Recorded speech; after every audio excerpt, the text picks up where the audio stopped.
जय श्री कृष्णा। स्वागत है आप सभी का भगवद गीता सीरीज की नई वीडियो में। अगर आपने पिछली वीडियोस नहीं देखी हैं तो नीचे दिए गए लिंक से उन्हें देख सकते हैं। श्री कृष्ण अर्जुन से कहते हैं, हे कुरुनंदन, इस मार्ग में एकाग्र और दृढ़ बुद्धि एक ही होती है, परंतु जिन लोगों की बुद्धि स्थिर नहीं होती उनकी बुद्धि अनेक शाखाओं में बटी हुई और अनंत प्रकार की होती है। चलिए अब इस श्लोक को गहराई से समझते हैं। मनुष्य का मन एक भी हो सकता है और अनेक भी। उसका चित्त अखंड भी रह सकता है और खंड खंड भी हो सकता है। उसकी बुद्धि स्वविरोधी टुकड़ों में बट सकती है, विभाजित हो सकती है और अविभाजित भी रह सकती है। साधारण भाषा में कहें तो जो चित्त विषयों में डूबा हुआ है, इच्छाओं से भरा हुआ है, वह एक मन का नहीं होता, वह अनेक मन का होता है। वह बहुचित्त होता है। और केवल इतना ही नहीं कि अनेक चित्त होते हैं, बल्कि एक चित्त के विपरीत दूसरा चित्त भी भीतर मौजूद होता है। विपरीत आकांक्षाएं हमें एक साथ पकड़ लेती हैं। अनंत इच्छाएं जब एक साथ मन को जकड़ती हैं तो मन अनंत टुकड़ों में बिखर जाता है। हम सब कुछ एक साथ चाहते हैं। एक व्यक्ति कहता है मुझे शांति चाहिए, और उसी सांस में कहता है मुझे प्रतिष्ठा भी चाहिए। उसे ये भी ख्याल नहीं आता कि वह क्या कह रहा है। यदि आपको इस प्रतिस्पर्धा से भरी धोखेबाज दुनिया में ऊंचे पदों तक पहुंचना है तो शांति को दांव पर लगाना ही पड़ेगा। आप शांति भी चाहते हो और ऊंचा पद भी, ये तो दो बातें हो गई। ऐसी ही विपरीत इच्छाओं से हमारा मन विभाजित रहता है। यहूदी विचारक जोशुआ लीबमैन ने अपने संस्मरणों में एक बहुत गहरी बात कही है। वह लिखते हैं कि जब वे जवान थे, विश्वविद्यालय से पढ़कर लौटे थे, तब उनके मन में विचार आया कि क्यों न जीवन का एक नक्शा बना लिया जाए। क्या पाना है, कहाँ पहुंचना है, क्या क्या उपलब्धियां चाहिए, इनका एक रोड मैप बना लिया जाए। यदि जीवन का एक स्पष्ट रोड मैप हो तो जीवन व्यवस्थित ढंग से चल सकेगा। उन्होंने एक लिस्ट बनाई। उसमें लिखा, धन चाहिए, सुंदर पत्नी चाहिए, यश चाहिए, सम्मान चाहिए, सदाचार चाहिए। इस तरह 20-22 इच्छाओं की लंबी सूची तैयार हो गई। जो भी एक सामान्य मनुष्य चाह सकता है, सब उसमें आ गया।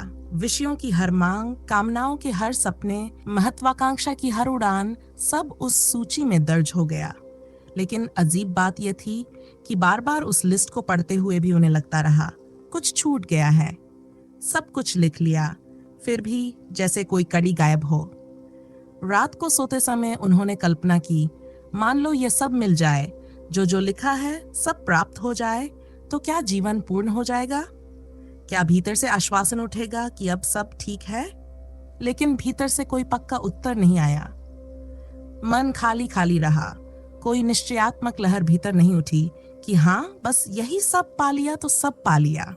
तब वे गांव के सबसे बूढ़े फकीर के पास गए और उनसे कहा, आपने सबसे अधिक जीवन देखा है, गृहस्थ का भी और सन्यासी का भी। ये मेरी सूची है, इसमें कुछ जोड़ना हो तो बता दें।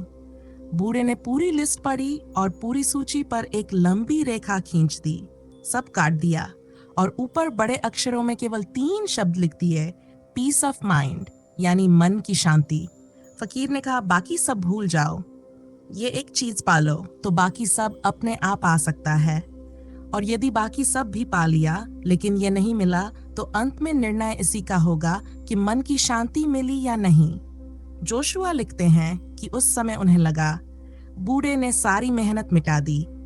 इतनी लगन से बनाई हुई सूची थी, लेकिन जीवन के अंत में वे स्वीकार करते हैं कि वह फकीर सही था। शायद उसे पूरी लिस्ट फाड़ कर फेंक देनी चाहिए थी, क्योंकि अंत में वही 3 शब्द साथ रह जाते हैं, मन की शांति। काश उस दिन समझ लिया होता कि वही सब कुछ है तो शायद उसे पाया भी जा सकता था। पर जीवन तो उसी लंबी सूची को पूरा करने में बीत जाता है। यही बात श्री कृष्ण कह रहे हैं। विषयों की जो दौड़ है, इच्छाओं की जो भागदौड़ है, वह केवल अशांति को जन्म देती है।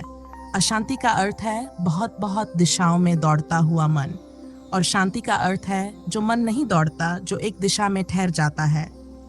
कृष्ण कहते हैं कि निष्काम कर्म की अवस्था एक मन को जन्म देती है। जहाँ एक मन है वहीं निश्चयात्मक बुद्धि है। जहाँ एक मन है वहां अनिश्चय की कोई जगह नहीं। अनिश्चय के लिए कम से कम 2 मन चाहिए। जब भीतर 2 आवाजें होंगी तभी दुविधा होगी। जहां केवल एक है वहां निर्णय अपने आप है।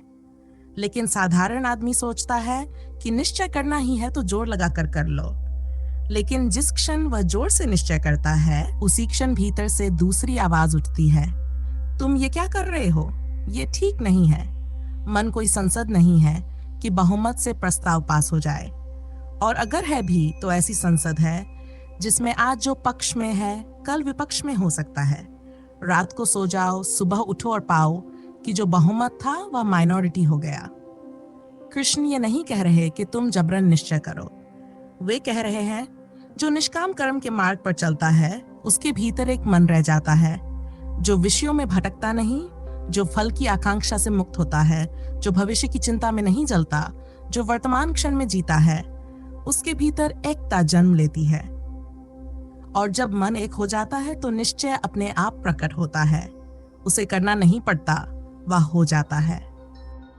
तो आज इस वीडियो में इतना ही। धन्यवाद।